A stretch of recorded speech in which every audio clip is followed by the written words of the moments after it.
Welcome to Samsara Junkyard Theatre, or Samsara Junkyard for short, where we do music reviews in the form of surreal short stories. It is a bi-weekly podcast that occurs every 2 weeks in between my other podcast, the conspiracy theory-oriented Various Vortices of Xylem Roberts. In this week's episode, we tackle Underworld's classic 1999 album, Beaucoup Fish, which I have the pleasure of owning on vinyl. Yeah, score 1 for Xylem Roberts the 15th. In case you hadn't observed, that's me. Anyway, Underworld is a seminal electronic act that has been active since the late 80s, but saw some of the most seminal and important work occur in the 90s, hence the reviewing of this album.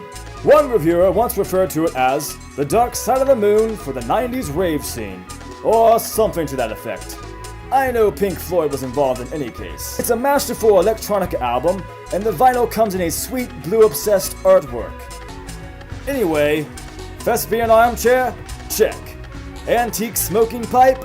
Check. Really old-looking book with papyrus pages and golden ridges? Check. Cliched stereotype of an old Shakespearean storyteller? Also check. Let us begin. Our story takes place in an ancient place called Los Angeles. Underworld, Beaucoup Fish, review / short story. Begin! A flock of seagulls emerged from a distant blue sky, flying and flittering amongst the smokestacks and cubist concentric squares, levitating there amongst the clouds. Every morning for the last year, my friend Duck Billed Hickok and I wake up and see the planes spitting out the chemtrails, corrupting our once clean, serene skies. But this morning was different.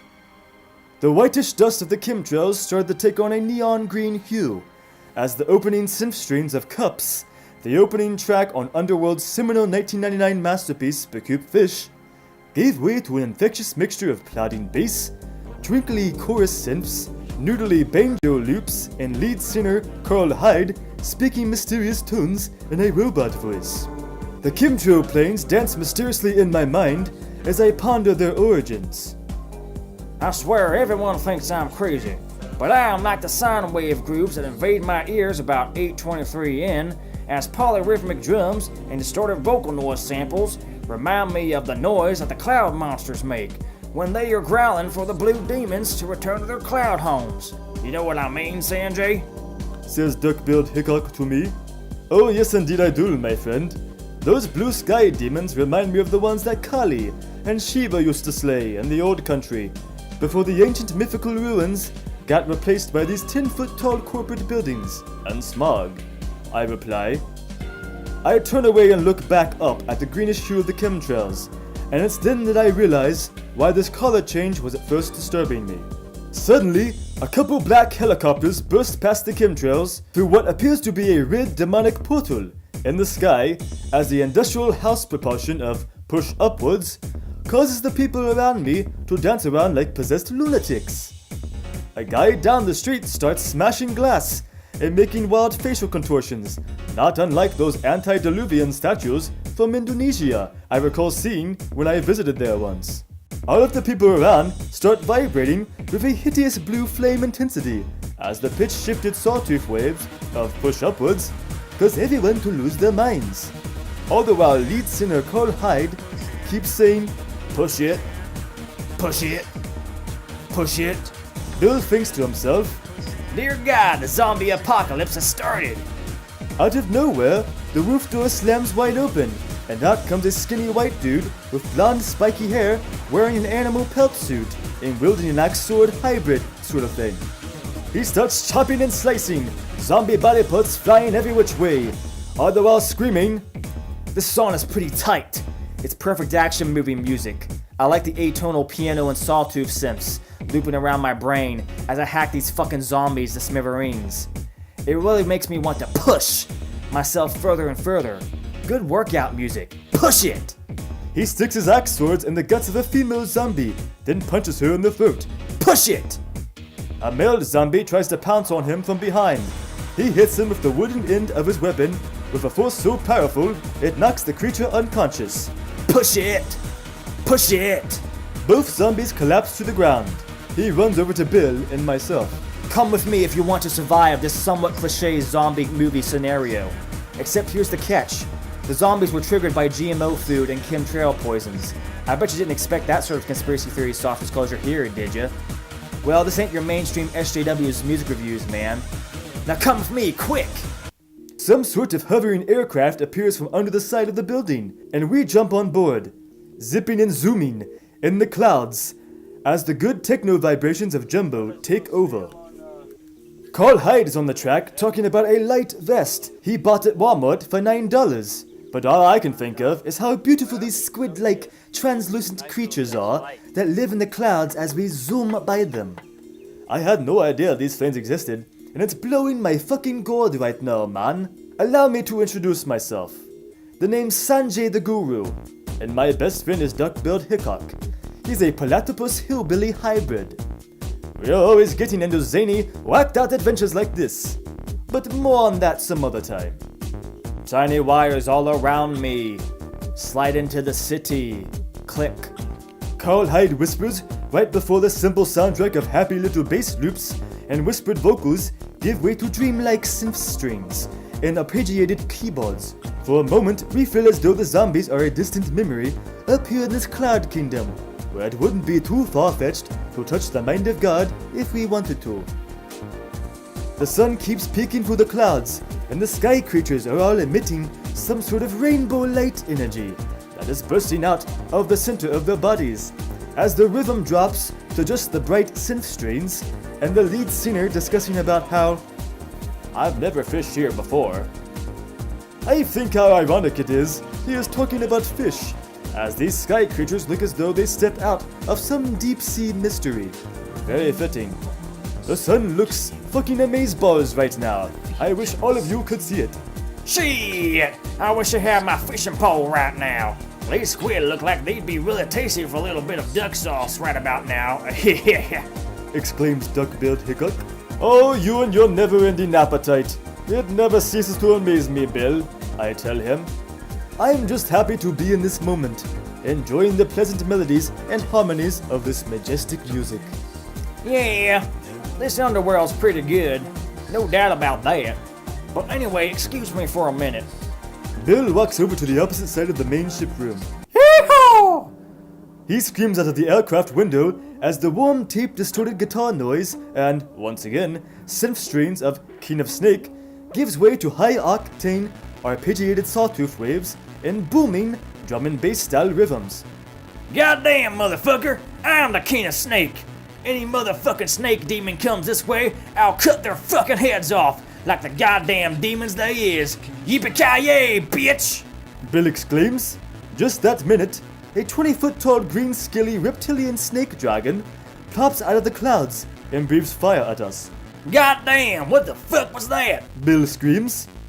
The pelt-wearing hero piloting the ship hits some controls and spits out laser beams as some similar-sounding laser effects come out of the King of Snakes song at approximately 5:02.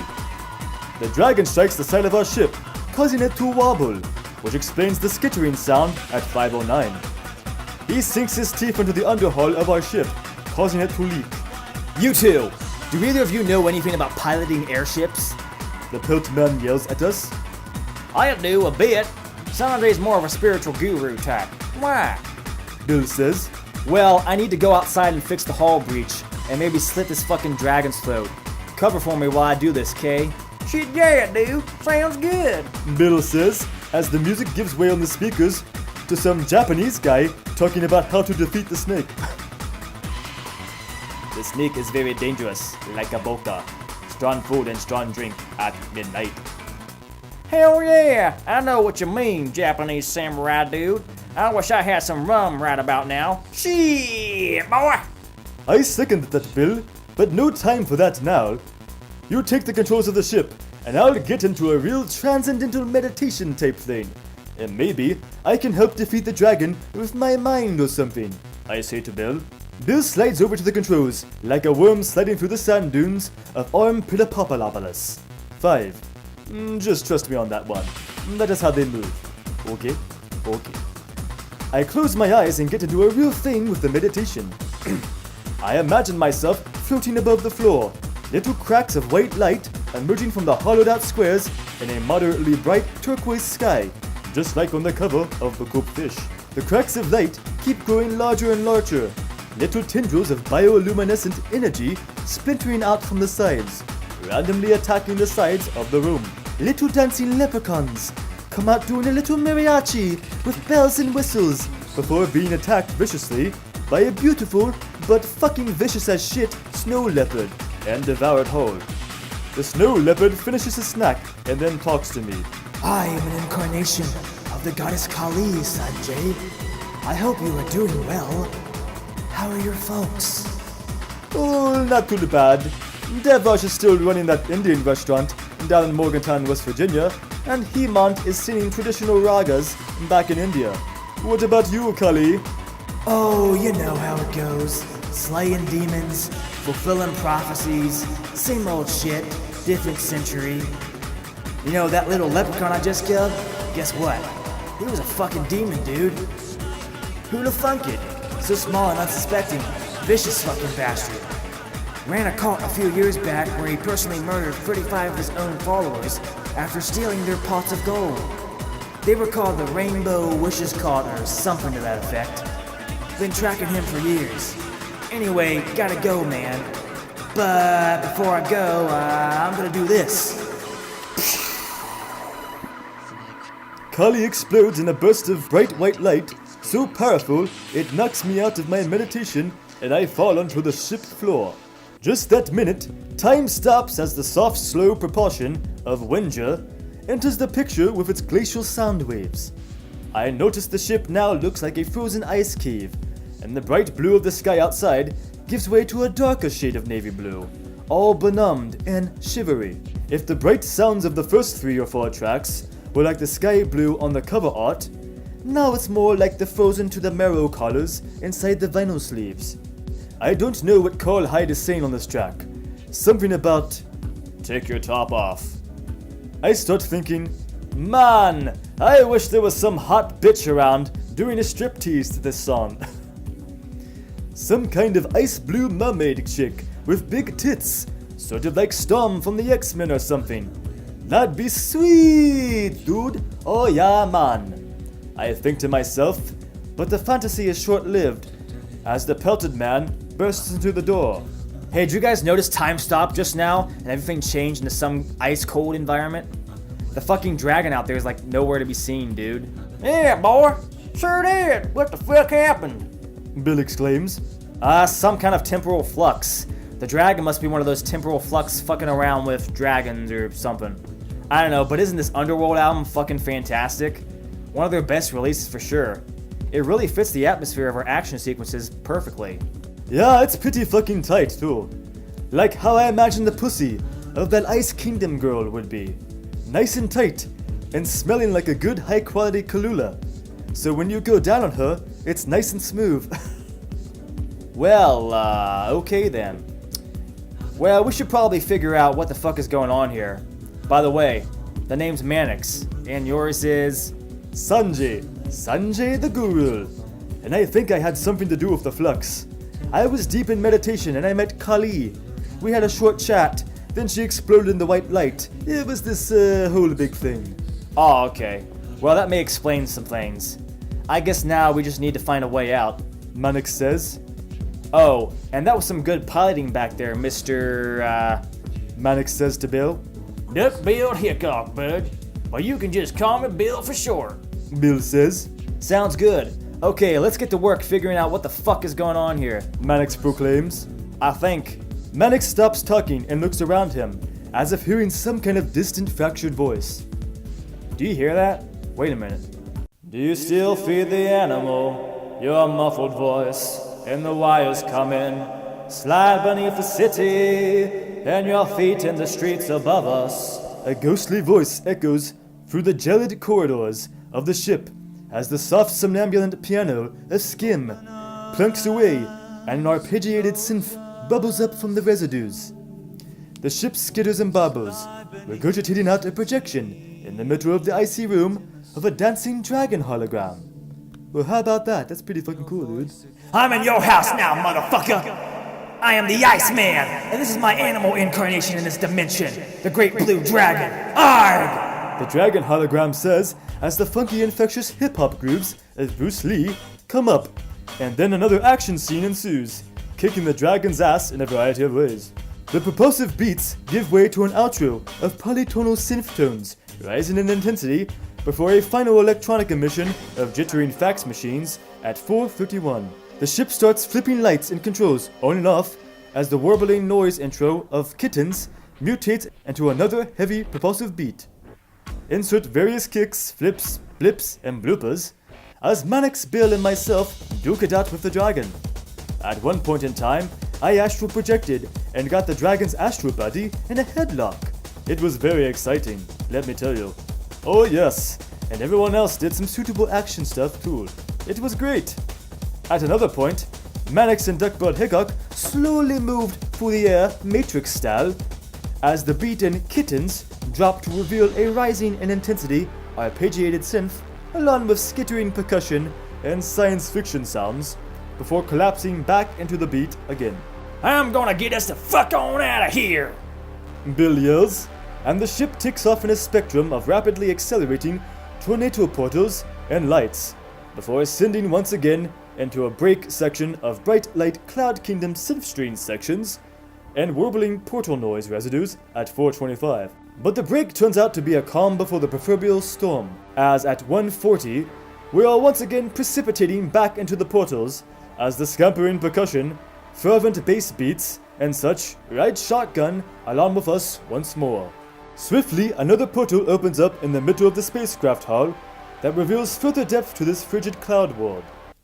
The dark trip-hop vibes of Push Downstairs surround us all in an aura of slinky bass, electric piano, digital weirdness and percussion, and that same voice stating surreal, incoherent lyrics such as Tina lives in Berlin, her voice so seldom on my machine is here tonight, and I'm on the market, and when I'm on the market, words move faster, while clouds move thin between us like a skin, like a salty skin for a seed. Something to that effect. We step into the bigger ice cloud world as the voice states, "These are my intentions." Well, I am not sure exactly what the singer's intentions are, but our intentions are to step into and explore this crazy ice world, my ninjas. Duck Billed says. The sinuous sounds of Push Downstairs are replaced by the uncomfortable and anxiety-inducing vibes of Something Like a Mama, in which an atonal descending bass line shares space with industrialist drums, synth strings once again, noticing a pattern, more skittering vocal noise, and Carl Hyde singing a surrealist mantra of Something Like a Mama, the bowl, something salty, mama. I think the singer might have some unresolved issues with his mama. I'm just joshing ya. It's cool he mentions the bull, cause that's my zodiac sign. Bill says. Mine too, Bill. What are the odds, eh? It's almost as if we are not actually real, but rather characters inside some eccentric writer's mind, and therefore just archetypes of his own psyche, eh? Both Manix and Bill look at the camera, which of course you can't see given that this is an audio podcast and not a movie. Anyway, let's move on. The synth strings reminded me a lot of something off of Low by David Bowie, Bill, and I start saying, but I am interrupted. Just that minute, the dragon appears once more out of the distance, causing the entire ice world to vibrate intensely. Ice crystals and snow falling everywhere as the menacing industrial insanity of closing track Moaner blasts over the spacecraft speakers.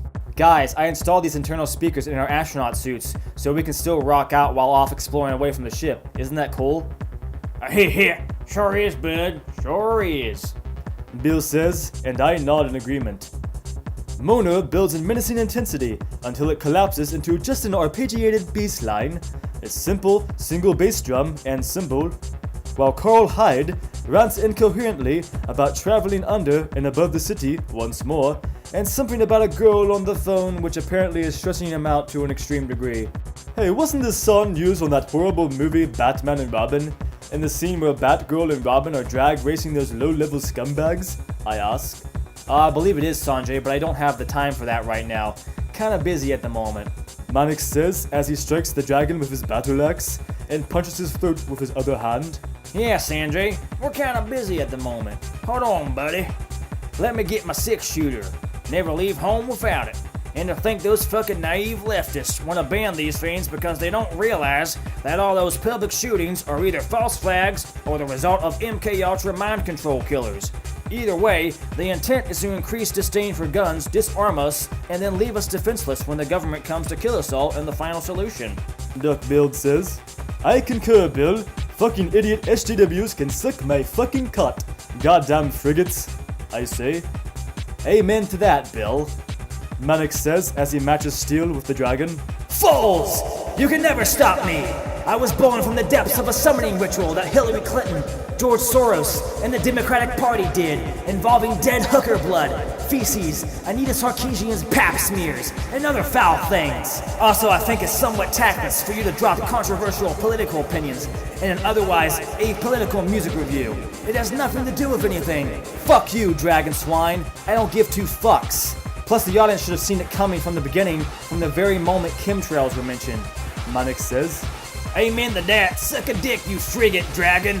Bill exclaims, right before shooting out 3 precisely aimed silver bullets from his 6-shooter gun. The bullets pierce the dragon's right jugular, right before Manix slices off his left arm with his axe. Blood starts gushing everywhere. Crystal ice shards and snow keep falling every which way. A snowfall starts rapidly approaching Bill. Uh-oh, that ain't good. Manix deals out a final blow to the dragon by slicing his head off. No! I'll be back, you pricks! You can never stop the Democratic Party or evil as shit! Shit. I meant to say shit. And now I'm dead. See you guys later. In hell, I guess. Blech. Yes! Score 1 for the classical liberals and conservatives. Hey, that was pretty sweet what you did with that 6-shooter, eh, Bill? Sanjay? Bill? Manix turned around to see the entire backside covered over with snow, including the portal entrance back to the ship, and Bill and I missing. Don't ask me how I know this, considering that I was also missing at this time. I don't know, I astrally projected or something. Yeah, that's it, astral projection. Ah, fuck, that's not good. Manix exclaims. But I guess that's what sequels are for, right, audience? If this were like Back to the Future or something, this would be a good time to exclaim, and now it's time to save the past, present, yesterday's, tomorrow by going back to the future, Doc. Haha, am I right, guys? You know what I'm saying? You know what I mean? Manix looks into the camera. Why are you asking me? I'm just a 3-eyed mountain goat observing everything off in the corner. But that was a pretty sweet battle, though. Kudos to that. The goat blinks his 3 eyes in unison and goes back to eating his can of creamed corn. To be continued. And that concludes this week's episode of Samsar Junkyard Theater. See what I did there? I closed a book. So, you know it was real. Alright, and to remind you, this week's episode was based around Underworld's 1999 album, Beaucoup Fish. And if you liked this, please like and subscribe on SoundCloud and Spreaker. And also, it's also available in a video version on YouTube and BitChute. For that matter, please go over and subscribe to my YouTube and BitChute if you want to see original videos, video skits, conscious music, and discussions, or some combination of the three. Very similar to this, in fact. And if you like conspiracy theories, please subscribe over to my various vortices of Zan Roberts podcast, where I similarly to my videos combine conscious music, discussion, and comedy skits together to discuss conspiracy theories. And if it's music that you like, please subscribe to my SoundCloud, where I have a fuck ton of fucking songs. And it's also a unique combination with the various Vortices podcasts, so you get 2 things in one, music and podcasts. Yeah. And finally, if you would like to purchase some of my albums, please go over to my Bandcamp, avidhudarecords.bandcamp.com. And as a finally, please go over and subscribe to my main social network, minds.com, and I'll drop that link below. So yes, that about covers it. You know, Minds, SoundCloud, Bandcamp, Spreaker.com, YouTube, BitChute, and, the whole fucking shit. Whatever. All these links down below. Okay. Thank you. Subscribe, bitches. Huzzah!